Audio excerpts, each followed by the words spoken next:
हमारा ये जो शरीर है ये कभी भी कुछ भी खा लेने के लिए नहीं है। तो भागवती जी कहते हैं कि जब जठर में अग्नि सबसे ज्यादा तीव्र हो उसी समय भोजन करें तो आपका खाया हुआ एक एक अन्न का हिस्सा पाचन में जाएगा और रस में बदलेगा और रस में से मांस, मज्जा, रक्त, वीर्य, मल, मूत्र, मेद और आपकी अस्थियां, इनका विकास होगा। तो कभी भी कुछ ना खाएं। ये पद्धति भारत की नहीं है, ये यूरोप की है। यूरोप में डॉक्टर्स हैं, वो हमेशा कहते हैं कि थोड़ा थोड़ा खाते रहो, कभी भी खाते रहो। हमारे यहां ये नहीं है। तो आपको दोनों का अंतर समझाना चाहता हूं। भागवती जी कहते हैं कि खाना खाने का समय निर्धारित करें और समय निर्धारित होगा उससे जब आपके पेट में अग्नि की प्रबलता हो, जठर अग्नि की प्रबलता हो। भागवत जी ने इस पे बहुत रिसर्च किया और वो कहते हैं कि 1.5-2 साल के रिसर्च के बाद उनको पता चला कि जठर अग्नि कौन से समय सबसे ज्यादा तीव्र होती है।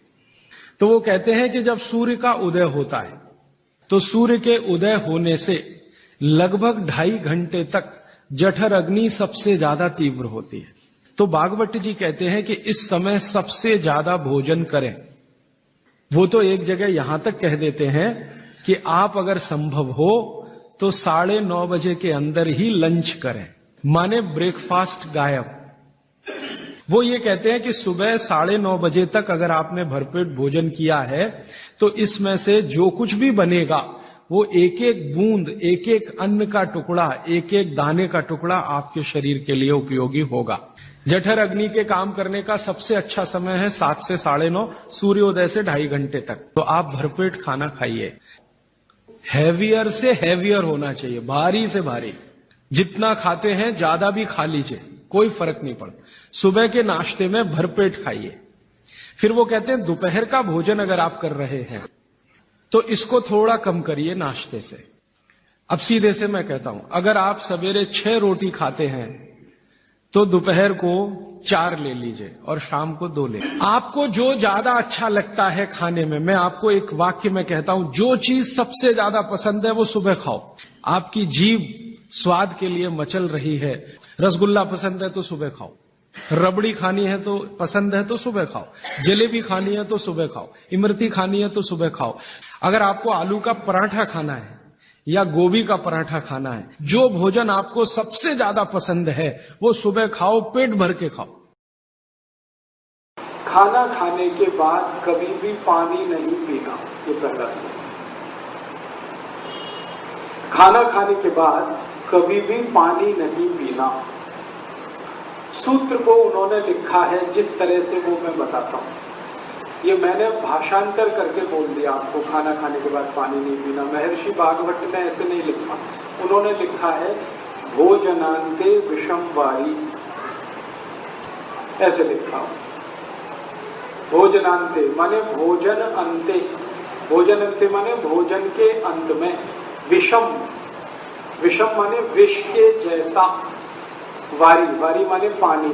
भोजन के अंत में पानी विष के जैसा है, ये है सूत्र। मतलब भोजन के अंत में पानी ना पिए। मैंने सरल कर दिया उसको। अब क्यों ना पिए? कारण उसका एक है कि हम जब खाना खाते हैं, खाना सारा पेट में इकट्ठा होता है। एक स्थान है उसको जठर कहते हैं। जठर स्थान पे खाना जब आता है तो अपने आप अग्नि जलती है, उसको जठर अग्नि कहते हैं। खाना खाते ही पेट में अग्नि है, वो जठर अग्नि है। अग्नि जलती है तो खाना पचता है, अग्नि नहीं जलती तो खाना नहीं पचता। तो आपने खाना खा लिया, पेट में अग्नि जली, अग्नि ने जैसे ही जलना शुरू किया आपने पानी पी लिया और खूब ठंडा पानी पी लिया, चिल्ड वाटर, फ्रिज से निकाल के बोतल गटक ली। अब क्या होगा? अग्नि बुझ गई। अग्नि बुझ गई तो खाना नहीं पचेगा, तो खाना सड़ेगा और सड़ा हुआ खाना 103 बीमारियां पैदा करेगा। सबसे ज्यादा बीमारियां इसी में आती है। इसलिए भागवत जी ने पहला सूत्र ये लिखा, भोजनांते विषम वारी, खाने के बाद पानी नहीं पीना। दूसरा नियम है, पानी जब भी पिए घूंट भर के पिए, सिप करके पिए। जैसे चाय पीते हैं, जैसे कॉफी पीते हैं, गर्म दूध पीते हैं, ऐसे पानी पिए। ऐसे कभी भी पानी ना पिए, गिलास लगाया और लगातार पिया, ये गलत तरीका है। पानी पीने का तरीका है, एक घूंट पिया, थोड़ी देर रुके, एक घूंट पिया, फिर रुके, फिर पिया, फिर रुके, फिर ऐसे पानी पिया।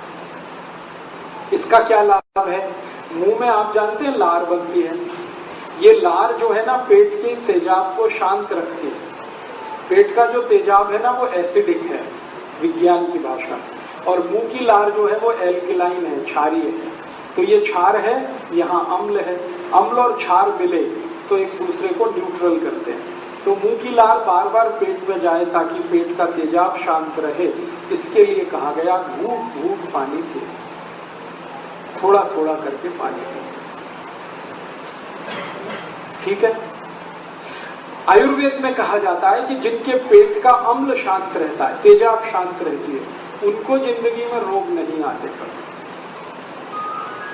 अम्लता अगर आपकी शांत है, एसिडिटी, कोई रोग आने की संभावना नहीं। दुनिया के सारे खराब रोग जैसे कैंसर, जैसे डायबिटीज, जैसे ब्लड प्रेशर बहुत तेज होकर हार्ट अटैक आना, ब्लड प्रेशर बहुत ज्यादा बढ़कर ब्रेन हेमरेज हो जाना, ब्लड प्रेशर बहुत ज्यादा बढ़कर पैरालिसिस हो जाना, ये सब खराब बीमारियां एसिडिटी से शुरू होती हैं। जब रक्त में एसिडिटी बढ़ती है तब ये बीमारियां अपने चरम पर पहुंचती हैं। लेकिन रक्त में एसिडिटी बढ़ती कहां से है? वो पेट से बढ़ती है। पेट में एसिडिटी कब बढ़ेगी?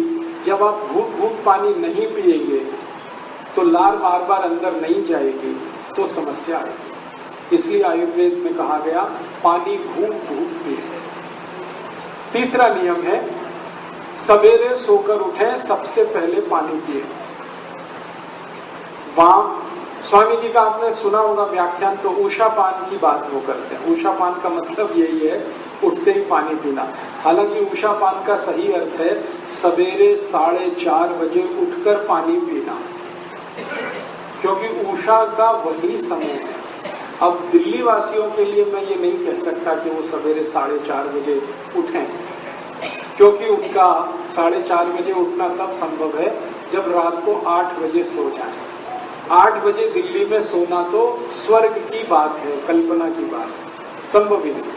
इसलिए मैं कहता हूं जब उठें तो पहले पानी पिए। आपकी जब दिन हो जाए, जब सवेरा हो जाए, उठते ही पानी पिए, कम से कम 3 गिलास, बिना प्यास के, घूंट घूंट भर के। कोई कहेगा हमें प्यास नहीं लगती, तो भी पीना ही है, ये तो घूंट घूंट भर के। इस पानी का फायदा, सबसे बड़ा फायदा इसका ये है, रात को आप सो गए, सोने के बाद मुंह में लार बनी, वो जमा है, घूंट घूंट पानी पी लेंगे, सब लार नीचे चलेंगे। दूसरा फायदा, उठते ही आप पानी पिएंगे तो पानी सारा बड़ी आंत में जाएगा। बड़ी आंत में मल फंसा रहता है, लार्ज इंटेस्टाइन में, तो मल को बाहर निकालेगा। जैसे ही पानी मल को निकालना शुरू करेगा, प्रेशर एकदम बनेगा आपको, आप तुरंत टॉयलेट में जाएंगे और 5 मिनट में फ्रेश होकर वापस आएंगे। तो आपको मैं जो समझाना चाहता हूँ वो ये कि शरीर ठंडा मत होने दीजिए, इसको गर्म रखिए। तो ठंडा शरीर ना हो इसके लिए ठंडा पानी मत पीजिए, नहीं तो क्या होगा, ठंडा पानी बार बार पीते रहेंगे, शरीर में तकलीफें शुरू होंगी। उसकी सबसे बड़ी तकलीफ क्या होती है कि जब बहुत ठंडा पानी आप पी लेते हैं तो शरीर का जो पेट है वो पानी को गर्म करता है। पानी को गर्म करने में पेट को एनर्जी चाहिए, ऊर्जा चाहिए, और वो ऊर्जा ब्लड में से ही आ सकती है, खून में से आ सकती है, और खून को फिर सारे शरीर से पेट की तरफ दौड़ना पड़ेगा, तब पानी गर्म होगा। शरीर का सारा खून पेट में जाने लगे तो बाकी अंगों को खून की कमी पड़ जाएगी, और वो खून की कमी हमेशा के लिए कोई डैमेज कर जाएगी। इसलिए आयुर्वेद कहता है कभी भी ठंडा पानी गलती से भी ना पिए। ठीक है। ये जो चूना है ना, ये दिमाग की भी और शरीर की भी, दोनों की ग्रोथ कराता है। मन मस्तिष्क सबका इससे बढ़त होती। और चूना बहुत अच्छी दवा है उन सब के लिए जो बहुत कमजोर है, एकदम हड्डी हड्डी दिखाई देती है, ऐसे बच्चे, उनकी सबसे अच्छी दवा है ये चूना। रोज गन्ने के रस में गेहूं के दाने के बराबर। गन्ने का रस ना मिले तो गुड़ के पानी में मिला के पिए, गुड़ है पानी में मिलाए और उसमें चूना मिला के पिए। मात्रा उतनी ही लेनी, गेहूं के दाने के बराबर हर दिन। गेहूं के दाने के बराबर चूना खाइए, गर्म पानी में मिला के या ताजा दही में, नहीं तो दाल में। गेहूं के दाने के बराबर चूना आधा कप दही में मिला के रोज खा सकते हैं, दाल में खा सकते हैं, गर्म पानी में ले सकते हैं। बस एक ही व्यक्ति चूना ना खाए, एक सावधानी है इसमें। जिनको पथरी की बीमारी है, जिनको गॉल ब्लैडर स्टोन है, वो चूना ना खाएं। जिनको किडनी स्टोन है वो चूना ना खाएं। जिनको मूत्रपिंड में पत्थर है वो चूना ना खाएं, बाकी सब खाएं। आप अगर वजन बढ़ाना चाहते हैं इस उम्र में भी, तो उसका सबसे सरल उपाय है दही और केला खाइए साथ में, चना और गुड़ खाइए साथ में, और मूंगफली के दाने और गुड़ खाइए। ये 3 चीजें आपकी डाइट में शामिल करिए, आपका वजन 4 से 5 महीने में 1 किलो बढ़ जाएगा नियमित रूप से। और ज्यादा बढ़ाना है तो 2-3 साल यही खाते रहिए।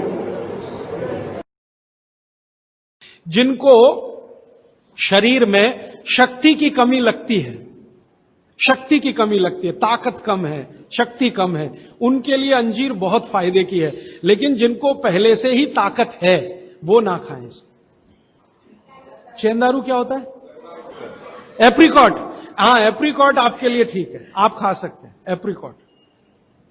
काजू को छोड़कर किसी भी मेवा से वेट नहीं बढ़ता, काजू ही है जो वजन बढ़ाता है, बाकी कोई भी सूखा मेवा वजन नहीं बढ़ाता। हमारे बाहर के देशों के खिलाड़ियों के बारे में से एक के बारे में जानकारी मुझे है बहुत पक्की और गहरी। बोरिस बेकर नाम का एक टेनिस प्लेयर, वो बहुत सारे यूरोप के और अमेरिकन कंपनियों के विज्ञापन करता रहा हेल्थ टॉनिक के।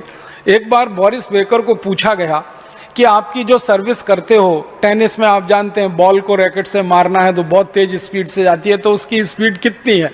तो उसने कहा 135 किलोमीटर घंटे की स्पीड है। माने भारत में राजधानी जिस गति से जाती है उस गति से बोरिस बेकर बॉल मारता है टेनिस के रैकेट से। तो पूछा गया कि ये ताकत कहां से आई है? तो उसने कहा केले में से आई है। बोरिस बेकर ने ऐसा जवाब दिया कि केले में से आई है। तो जो पूछने वाला पत्रकार था उसने कहा क्या बोला? उसने कहा केले में से आई है, मैं बचपन से केला खाता हूं। और बोरिस बेकर ने बताया कि जब भी टेनिस का मैच मैं खेलने के लिए जाता हूं तो ढेर सारे केले भर के मेरे बैग में रख के लेके जाता हूं। मैच जब चलता है टेनिस का तो आप जानते हैं कोर्ट चेंज होता है हमेशा, एक बार इस कोर्ट से खेलेंगे दूसरी बार। तो वो कहता है जो कोर्ट चेंज करने का समय उतने में मैं 2 केले खा लेता हूं, फिर खेलता हूं, फिर 2 केले खा लेता हूं, फिर खेलता हूं, फिर 2 केले खा लेता हूं। उन्होंने कहा ये ताकत तो केले में से आई है। तो फिर उसको कहा गया कि फिर वो विज्ञापन जो करते हो आप हेल्थ टॉनिक्स का, उसने कहा वो तो पैसे के लिए करता हूं, खाने के लिए थोड़ी करता हूं। खाता तो केला तो बोरिस बेकर जैसा मजबूत टेनिस खिलाड़ी जिसकी स्पीड के बारे में सारी दुनिया के विशेषज्ञ कहते हैं कि उसके आगे की स्पीड अभी तक कोई दे नहीं पाया बॉल में, वो कहता है कि मैं केला खा के ताकत लाया हूं। तो आपके पास आने वाले मरीज को ये कहानियां सुनाइए, बोरिस बेकर की कहानी सुनाइए, ये सब क्रिकेट खिलाड़ियों के बारे में बताइए कि ये अपनी जिंदगी में साधारण चीजें खाकर असाधारण बने हैं। और जो दिन को त्रिफला खाया सवेरे गुड़ के साथ, तो वो कहते हैं ये पोषक है। एक शब्द है रेचक और एक है पोषक। पोषक माने शरीर को जो कुछ चाहिए, विटामिन सी चाहिए, विटामिन ए चाहिए, विटामिन डी चाहिए, या विटामिन के चाहिए, या कोई विटामिन चाहिए, या हमें माइक्रो न्यूट्रिएंट्स चाहिए शरीर को, कैल्शियम चाहिए, आयरन चाहिए, वगैरह वगैरह। तो शरीर को अगर पोषकता चाहिए तो त्रिफला सवेरे खाना, आंवला। फिर दूसरा है हरडे, और तीसरा है बहेड़ा, और तीनों मिला के बनता है त्रिफला। ये जो त्रिफला है ना, भागवत जी इसकी इतनी बढ़ाई करते हैं, इतनी प्रशंसा उन्होंने लिखी है कि खाली त्रिफला पर ही उनके 120 से ज्यादा सूत्र हैं, 120 से ज्यादा अकेले त्रिफला पर। त्रिफला को इसके साथ खाओ, त्रिफला को उसके साथ खाओ, त्रिफला को ऐसे खाओ, त्रिफला को 120 से ज्यादा सूत्र है अकेले त्रिफला पर। और वो ये कहते हैं कि ये जो त्रिफला है इसमें सबसे अच्छा फल आंवला, फिर बहेड़ा, फिर हरडे, ये सबसे दुनिया में अद्भुत चीज है। लेकिन इसकी मात्रा के बारे में उन्होंने जो कहा है वो ध्यान रखिए। ज्यादातर लोग त्रिफला इस्तेमाल करते हैं, करिए, बहुत अच्छा है, लेकिन मात्रा ध्यान रखिए।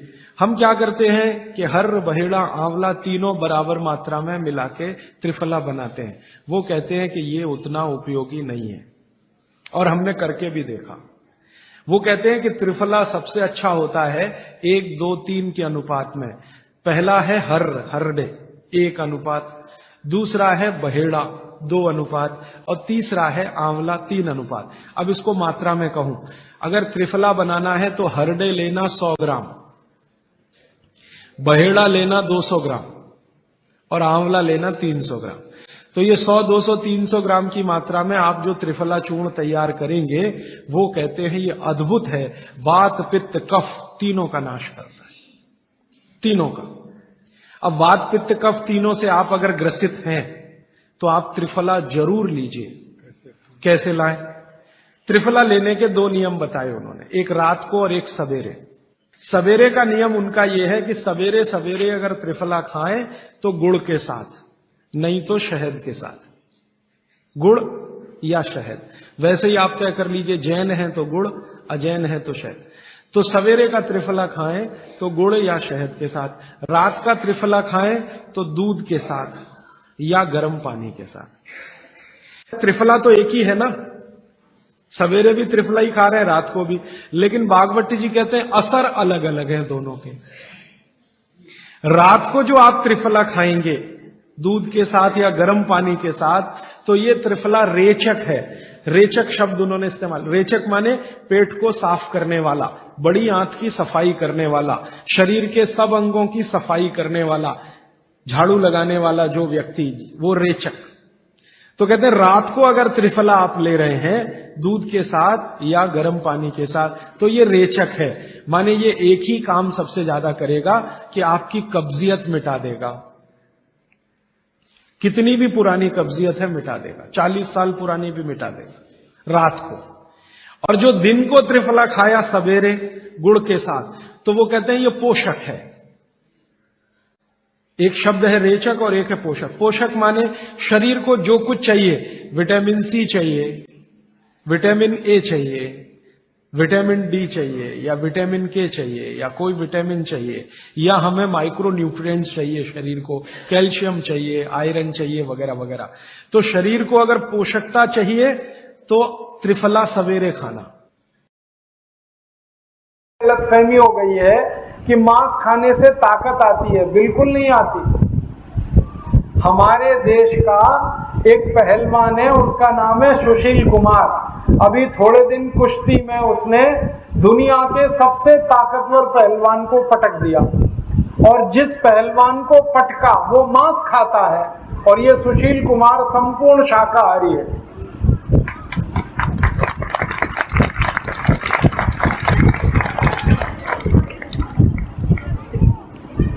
ये सुशील कुमार का भी इंटरव्यू आया टीवी पे, मैंने देखा। उसको पूछा गया कि तुम गए थे कुश्ती लड़ने रूस में, वहां तो ठंड बहुत पड़ती है, तो खाना क्या खाया? उसने कहा मेरी अम्मा से बनवा के ले गया था शाकाहारी खाना, वो ही खाया, दूध पिया और शाकाहारी खाना खाया, और दुनिया के सबसे मजबूत पहलवान को पटक दिया उसने। और अब सुशील कुमार विश्व चैंपियन है पूरी दुनिया में कुश्ती के पहलवानों। और ऐसे बहुत बड़े बड़े पहलवान हुए हैं जो एकदम शुद्ध शाकाहारी थे। तो आप ये गलतफहमी निकाल दो कि मांस खाने से ताकत आती है। अगर मांस में ताकत होती तो रूस का पहलवान जीतना चाहिए, क्योंकि वो मांस खाता है। सुशील कुमार हारना चाहिए क्योंकि वो तो शाकाहारी है, लेकिन सुशील कुमार जीता और मांस खाने वाला पहलवान हारा। मांस में कोई ताकत नहीं है, बल्कि मांस शरीर की ताकत को खत्म करता है। मत खाना ये मांस, छोड़ देना। भगवान ने ये शरीर बनाया है दाल चावल रोटी सब्जी सलाद फल आदि आदि खाने के लिए। और मांस खाने की हमें क्या जरूरत है जब हमारे पास खाने पीने के लिए इतना कुछ है। दुनिया के ऐसे कई देश हैं जहां दाल पैदा नहीं होती, जहां सब्जियां पैदा नहीं होती, जहां अन्न पैदा नहीं होता, वहां के लोग मांस खाएं तो समझ में आता है। भारत में तो सब तरह का अन्न पैदा होता है, सब तरह की दाल पैदा होती है, सब तरह की सब्जियां हैं और सब तरह का हमारे पास हर चीज भगवान ने दे रखी है। मांस खाने की जरूरत नहीं। और कई गांव के लोगों को ये भी गलतफहमी हो गई है, अंडा खाने से ताकत आती है। अंडे से ज्यादा ताकत चने में। जो लोग रोज अंडा खाते हैं ना वो छोड़ दें, कुछ फायदा नहीं है उसमें, बल्कि अंडा और ज्यादा बीमार करता है। क्योंकि अंडा जिस मुर्गी से आया, अगर वो मुर्गी में थोड़ी भी तकलीफ है तो आपको तो बड़ी तकलीफ होने वाली है।